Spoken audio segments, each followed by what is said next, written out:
గుద్దుకొని మరణమైపోతానయ్యా ఓ ప్రాణనాథా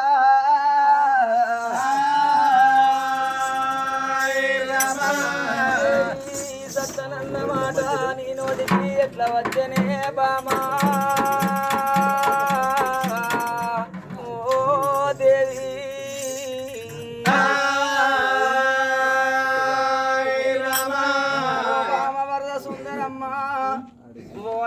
మన గడపు లోపల 7 కొడుకులు ఉన్నారు కోడళ్ళు ఉన్నారు నాదా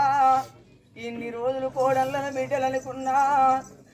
కన్న కొడుకులు ఉండంగా కోడళ్ళు ఉండంగా నాకు సంబరం అనిపించింది నాదా కొడుకులు ఇంటిలోన ఉంటే కోడళ్ళు అమ్మగారిళ్ళకు వైరి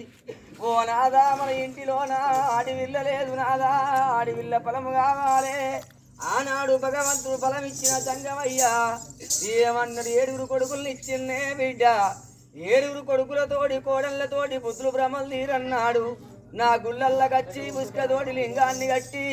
ఆ ఉస్కతోటి లింగం చేసి శివ పూజ కట్టినట్టుంటే బిడ్డ ఫలమిస్తున్నాడా గా గుళ్ళ పేడికి పోయి సంతానం తెచ్చుకుంటా అంటే అమ్మా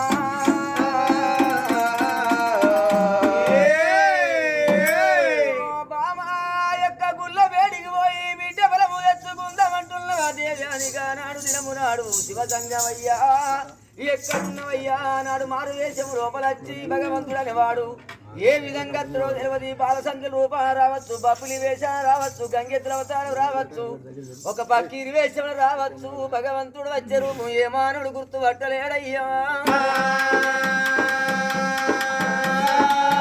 అయినా పర్వాలేదేవి ఇందల్ల బంగారం అంత తీసి బండల్లో పోసి బండికి బారెట్లు కట్టి తెరుసులు పెట్టి బంగారు గుళ్ళు కట్టుకొని ఆనాడు పాడబడ్డ గుళ్ళగాడికి పోయి అదే ఉసుకతో లింగాన్ని వేసి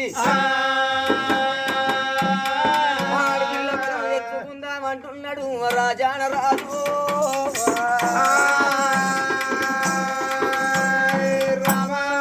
వరదసుందరదేవి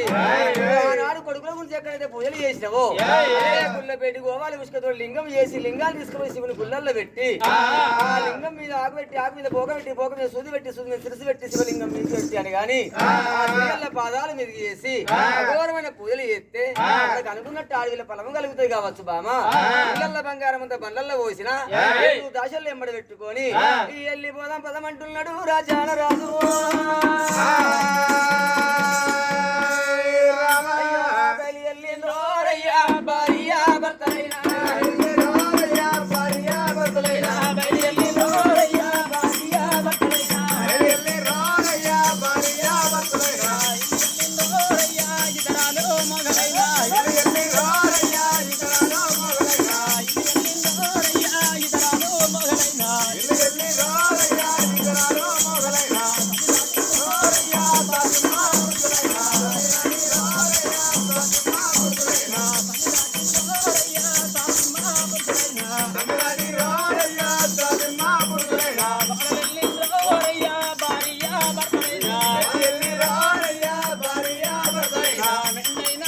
Bye.